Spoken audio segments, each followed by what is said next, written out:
HCI. So I've subtitled my talk Synergy and Divergencies, but actually I think that's probably overblown. Maybe some quick observations on synergies and divergencies at best. Let me introduce myself a little bit for those of you who don't know. I work at UNIST. I've been there for 6 years. UNIST is a new school in the IST family in Korea, a sort of sister, very near sister to KAIST. It is about 10 years old. So we graduated our students since about 2013. We're about 300 professors, about maybe, I think it's about 2,500 undergrads now, and 1,500 or so graduate students. We're doing quite well, not necessarily in my area, but in some of the other basic sciences. We entered the Times Higher Education still in the 200 to 250 range 2 years ago now. I think that for a 10-year-old school is quite impressive. I work in the School of Design and Human Engineering, which sits at the top out there. We are Department of Industrial Design, the Department of Human Factors Engineering. I'm in Human Factors Engineering, although I teach and supervise also in industrial design. I told we're about 17 faculty, 70 graduate students, a bunch of undergraduates. That's just giving you a little bit of where I'm from. I've been at this school for 6 years now. First time I've lived in Korea, but this is definitely the longest. I have a background in haptics, though I'm not a very good haptics person. So I've been working in haptics also for a long time. My PhD was on haptics at University of Glasgow with Stephen Rooster, some of you may have heard of, where I designed lots of desktop widgets and things using phantoms. So if you had a phantom sitting on the table, you would move around the phantom and you'd experience different textures or surfaces or sensations that would help to hopefully make it easier to use that desktop interface. After this, I moved to Media Lab Europe under Shilon Moron and then subsequently to GIS with the JRU. There I worked on a range of topics, including haptic broadcasting in both of those places. So we heard a bit about haptic broadcasting today. So we did work on this in the early 90s, 2001 to 2005. I was working on this. I've also done work with one of Professor Kwon's students on tactile passwords when I was working in my previous position in the University of Madeira. So here we did a range of security-focused interfaces using haptics, and the goal with these interfaces was it would enable you to enter sensitive content, like your password or PIN, in a way that someone couldn't observe you entering it. So then we say there's a not observable shoulder surfing attack to take place. You could look over my shoulder and steal my password, because key information about the password is hidden from you. And then recently I've been working with GIST again as an advising collaborator in some projects I've been doing with VR and AR, particularly with encounter haptics. We try to improve how encounter haptics are working. So I do have some, knowledge of haptics and ability to speak, but very much more than this, I'm an HCI person. So track of research I've been pushing on much more strongly in recent years has been on wearable interface design, which is a sort of core HCI topic. And so we've done a whole bunch of stuff with this in the smartwatch series of research. So we worked on alternative input surfaces for smartwatches. So the idea you wouldn't have to touch the touchscreen on the watch, you might touch another surface. We've looked at how multi-touch input could be adapted to such small devices. So if the device is only just slightly bigger than your fingers, what kind of use is multi-touch input? So it internally needs some adaptation. The idea that you're going to do a lot of zooming with your fingers doesn't really seem that as generic as it might be on a larger device. We've also looked at how we might use the fact that the screens on watches are actually multi-touch to look at the shape of touch as opposed to the number of touches to make input. So we're using how the contact area between a finger and the screen can be used to make input. So here you're using a finger aligned along a system. And then finally, we're using those same kind of features to make contextual input. So here we made a system that could track the finger that touches the smartwatch, not with a perfect amount of accuracy, but a reasonable amount of accuracy among these three fingers. So here I could touch with my thumb, my index, or my middle finger, and the watch would be able to detect this. And then we could assign different functions, such as an undo, or an OK, or a cancel, or some other things with the fingers. Okay, so I've done lots of these types of work. So I'm not going to be too long. I'm not going to go into those projects in detail. But I will just talk about one haptics project that we did recently. So again, sort of establish some credibility near haptics. Actually, this is an area that I'm also interested in doing more on. So also show some current interest in haptics. And this relates to haptics for HMDs. So we've heard a lot about HMDs today already. We've heard virtual reality, and many people are using HMDs. We're particularly more interested in augmented reality. So there are lots of these products coming out, and they offer very rich visual experiences. Some of these they have their pros and cons. There's still limited fields of view and so forth. But generally speaking, I would say that the visual experience in augmented reality systems is becoming quite good. In fact, it's becoming quite good, so good that you might consider it worrying. This is an artistic project from a couple of years ago, sort sort of highlighting the dystopian future that we could end up with if our augmented reality displays really become as immersive and as ubiquitous as possible. Oh, I'm sorry, was I not easy to hear? Okay, fair.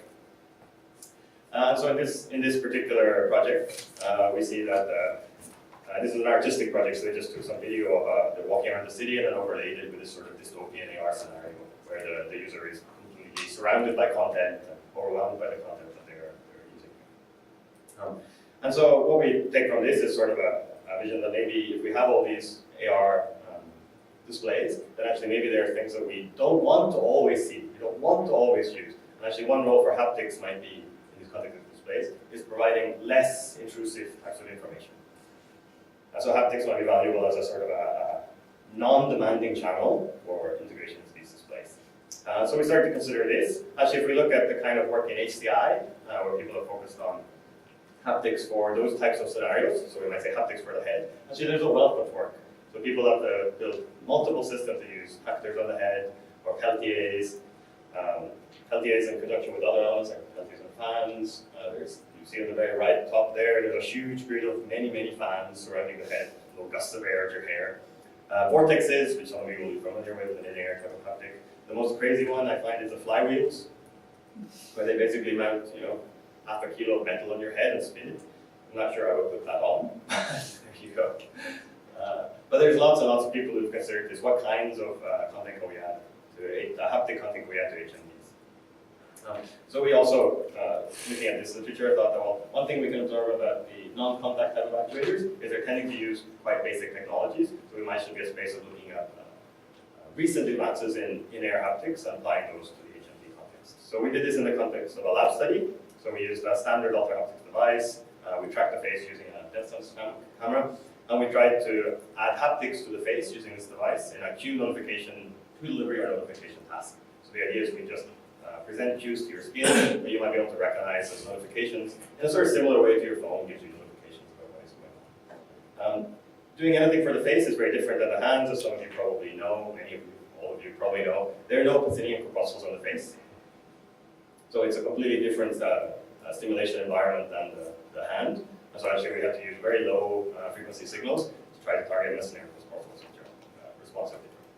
So I'm not going to talk about this work in detail, but as you might imagine, this is a lab study. We did a bunch of studies. So we looked at some different face sites we could track, we looked at some different queue durations, we looked at some different locations in those sites, we looked at presenting directions, and as we were presenting multiple cues, we looked at sort of the distances between successive presentations, queue distance by step.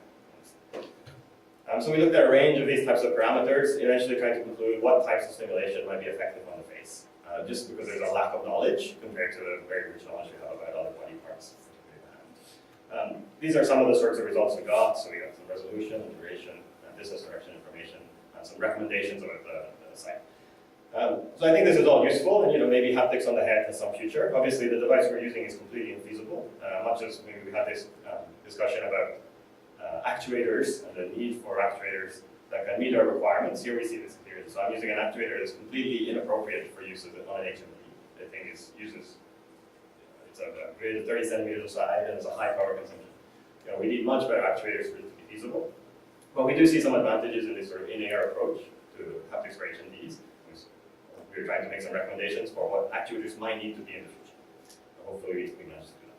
But what I mainly want to do with my talk, instead of sort of go over my work, is actually make some reflections about haptics and HCI and haptics, and where those fields are going, where they might be going, kind of overlaps they are. So we've heard already a lot about Kai today. I think all of you know it. I'm just going to briefly explain if anyone doesn't. So ASEAN Kai is the biggest conference in human-computer interaction. It's highly interdisciplinary, so it's core communities or CS design and psychology. But I would say that we could add a plus clearly to this, as many communities attend Kai, and communities called Bloody Kai. It has about, I think last year was 666 talks, but it grows 5 to 10% a year. So we can expect close to 700 in the new version. You would say usually there's 3,000 attendees, but it fluctuates quite a lot, so it's pretty big. It maintains a strict 25% acceptance rate, so it's relatively competitive. And the reason that maybe Kai features in communities like this is Kai is one of the venues that will accept, does accept, and frequently publishes, in fact, haptics work. And it has a very, very high impact factor. This is the the H5 index from Google Scholar, which is the same as Transcription Graphics, same as ICRA. It's no longer the same as NIPS. You know, that's not too crazy. But generally speaking, it's up there at the very, very top of the venues you can publish this type of work. Okay.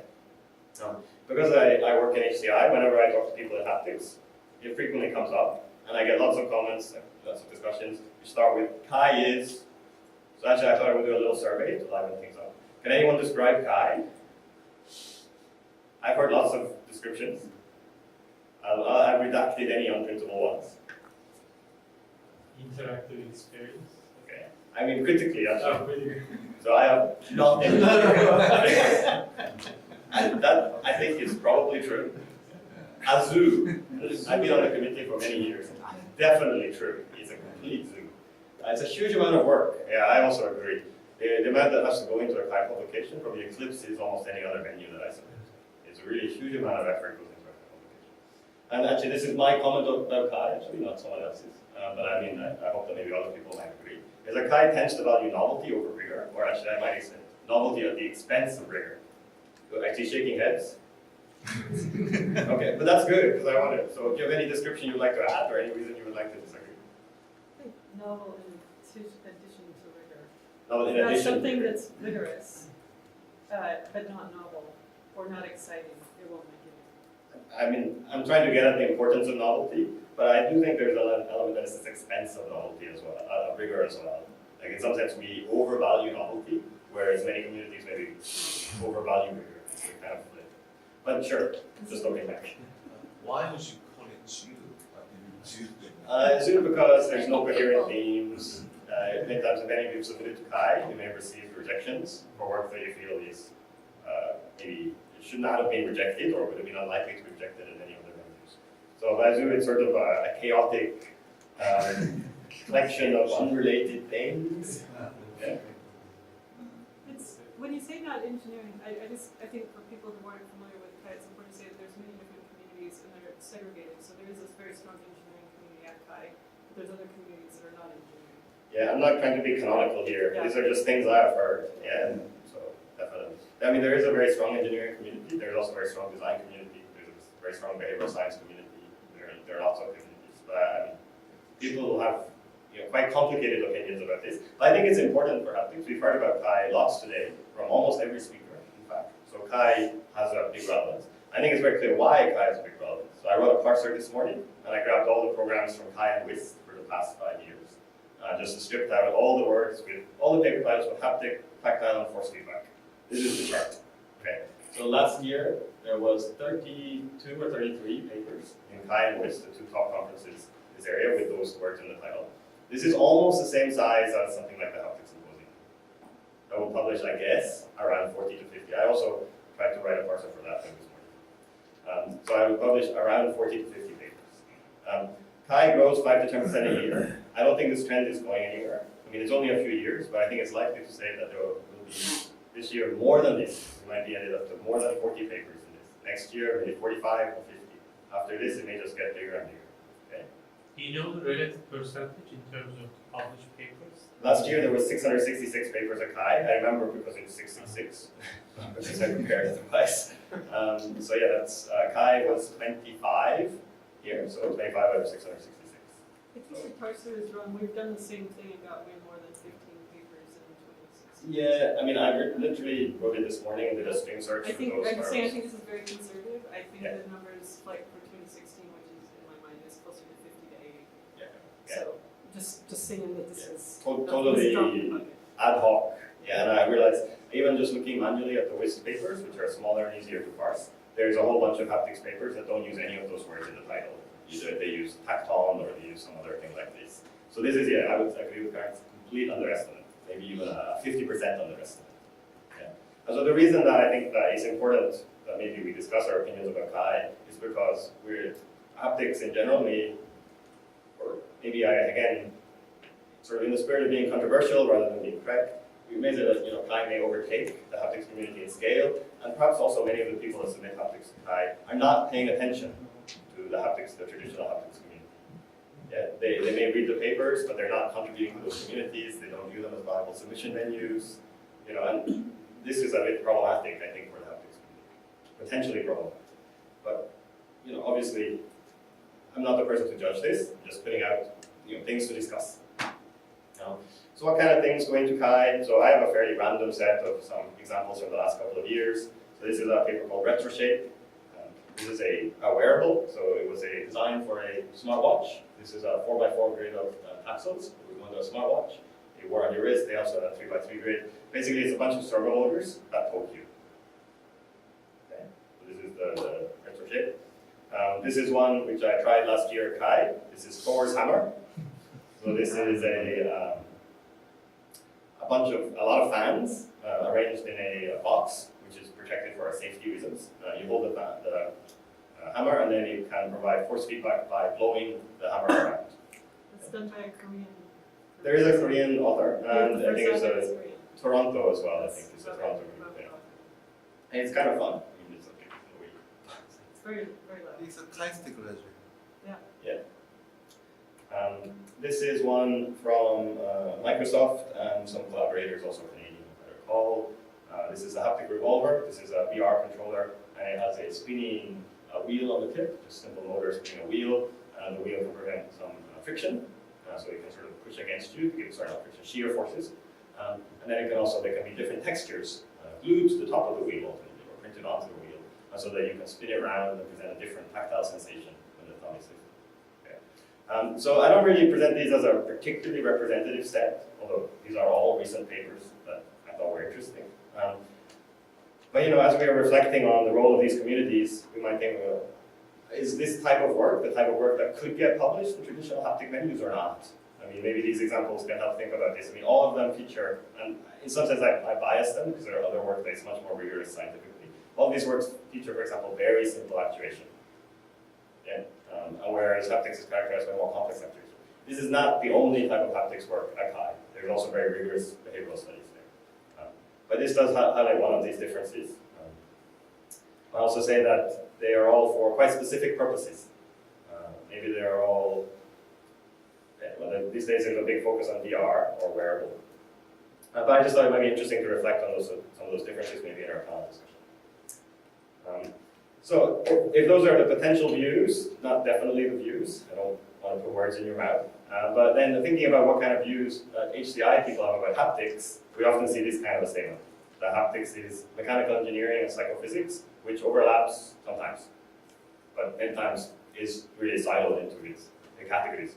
And in some sense, this is, for a discipline like Kai, which is quite interdisciplinary, this makes it seem overly narrow, which is maybe why those people are not interested in submitting, Kai people are not interested in submitting to these things, or haven't done it in the past. Another thing we might say, and this actually came up in Jared's talk, I think it's slightly different context, is, and generally we saw this already today, there's a big focus in haptics on realism of cues, or perceptibility of cues perhaps, but actually the majority of people in HCI are interested in what people use technology for. And there's a big gap between use and realism, these types of concern, and again, trying to negotiate that or get a bit closer on those kinds of gaps might be useful as more people in HCI move into the haptics area and start doing more work in that area. So I thought I would close my talk with just some reflections on what use might be in a context that I've been working in for a few years, which is this wearable interaction design. So if we're going to think about designing haptics for wearable devices, then what kind of use constraints might we apply to those wearable devices? So how might I exemplify this difference in a real context? Well, the first thing I would say is that if we're thinking about smartwatches, then smartwatches are lived, well, all technology is lived, but it is not used. So we need to think about how technology is in the context in which it operates. So if you're thinking about a smartwatch, we need to know that actually people glance at smartwatches. That's pretty much the only way they use them. So if you're designing haptics for a smartwatch, you need to design for something that can be useful in a 2-second burst, or 3-second burst. If you're designing with some other goal in mind, it's not realistic. It's not how people use their watches. Generally speaking, if we add haptics to a smartwatch, it should be generic, or at least have the potential to be generic. Because one of the main limitations of these types of devices is they don't do enough. And actually you could apply that to many haptics scenarios as well. If you apply something to consumer technology, it must be used for many things. Who would buy a smartphone for $1,000 if it just allowed you to make calls? No one would buy a smartphone for $1,000 if it just allowed you to make calls. So if we're going to apply haptics to something like a wearable, then it needs to be able to solve a class of problems or facilitate a class of behaviors, a variety of things. And then finally, if you think about wearables like this, more and more HCI work is moving away from the lab setting, away from control settings, and considering field settings. So for example, if we want to analyze how people really use smartwatches, we need to instrument smartwatches and observe them in the field. Equally, if we're going to apply haptics, we need to do those type of long-term studies. I don't know if much haptics work is actually ever done in field deployments, outside of settings like surgery where that's very established. But we might need to consider this if we want to make the bridge to real technology or real use scenarios. This also came up a few times as well. Jared made the comment about gloves, which I thought is very apt. So if you're designing haptics for wearables, then actually the hand is one of the least likely sites for wearing a wearable device. We may get things like rings, but in general, people do not want to encumber their hands. Their hands are the most dexterous and busy and overwhelmed part of their bodies. If you're designing haptic wearables, you're probably going to need to think about bodies, not hands. So if you wear a wearable tracker, you don't wear it on your hands, you wear it on your wrist or some other part of your body. So there are many ways we might think about doing this. This is a nice project from a couple of years ago. Stanford MIT. It's rowables. These are little miniature robots that drive around your clothes. So one of the things they can do is they can provide haptic feedback by moving things around or pushing them. Obviously quite simple. If we are going to think about haptics that is warm, then typically this gives us lots of problems with grounding. We either have a vibrator or we have something that pushes against something. It's a haptic sort of constraint. So if we're going to think about wearable, we might think about enclosure. And enclosure as a way of providing feedback, rather than something that we pick and grasp when we provide a grip and it pushes against us. So there are again many examples of this. Belty is a product that was at CES a couple of years ago. It's a belt that can squeeze you. I think the context of Belty was a weight control device. You eat too much, it gives you a squeeze. Oh. But nonetheless. But then we see examples of this also in the research literature. This is one that was at WIST 2018. So this is a device that goes onto an HMD. It can provide squeeze feedback by just tightening the straps. So they basically tighten some simple motors and provides a push on your face. And they looked at this as a navigation type use. Something else we might need to think about, or haptics generally might want to think about more to get closer to HCI, is about metaphors of manipulation. So when we use computers, or much of HCI design is predicated on the idea that we have sort of metaphors that underpin how we use things. The whole of the desktop metaphor being the most famous. But actually, if we talk about feedback design for haptics, or generally design in haptics, metaphors are quite limited in comparison. There's a lot of the time you're just doing things like recognition. So there is some limited work on this. I mean, a lot of work uses spatial metaphors. This is the same watch project, RetroShape, I mentioned earlier. This is their larger grid. They use the metaphor of creating a spatial grid of feedback. It's a very, very common metaphor.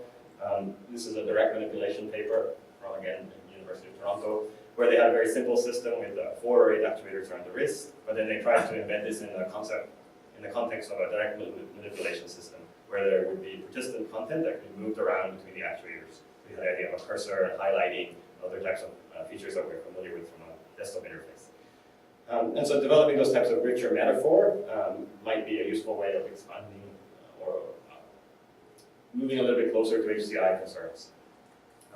And then finally, I don't really have any strong recommendation here, but if we're going to design wearable haptics, then fit is really, really important. And we're never going to get anywhere unless we can focus on fit as a final outcome. People won't wear technologies unless they can meet some certain level of quality in terms of the fit, comfort, and use of those things. I don't have any strong recommendations there. I guess again, I'm trying to be provocative rather than correct, and that the spirit of these comments are like that. So I'm not trying to tell you I know everything, I know nothing. But just trying to strike up a conversation about the role of these two fields. And we might say that haptics is a relatively small research community that has offshoots in many areas, like robotics, or the surgical systems that are quite established. One of those areas is in HCI. But partly because of the nature of HCI, it's been described to me as almost like a growing mold or amoeba, getting bigger every year, is that actors in HCI is embedded in a very large and expanding community. So we're very likely to see a situation like this, where haptics and HCI becomes larger than haptics as a standalone community, if it's not already, in the near future. And I think there's a huge opportunity for merger or more points of contact between those two groups so that both can get the best value, so that the HCI people can work with the technological expertise in haptics, and hopefully so that the haptics people can see their technologies and designs and ideas realize the kind of context that people in HCI study. And I hope that we can talk about how to facilitate that today. So that's the end of my talk. I say not too much about my work. Hopefully I didn't take too long. I think we have very short time left. Thank you.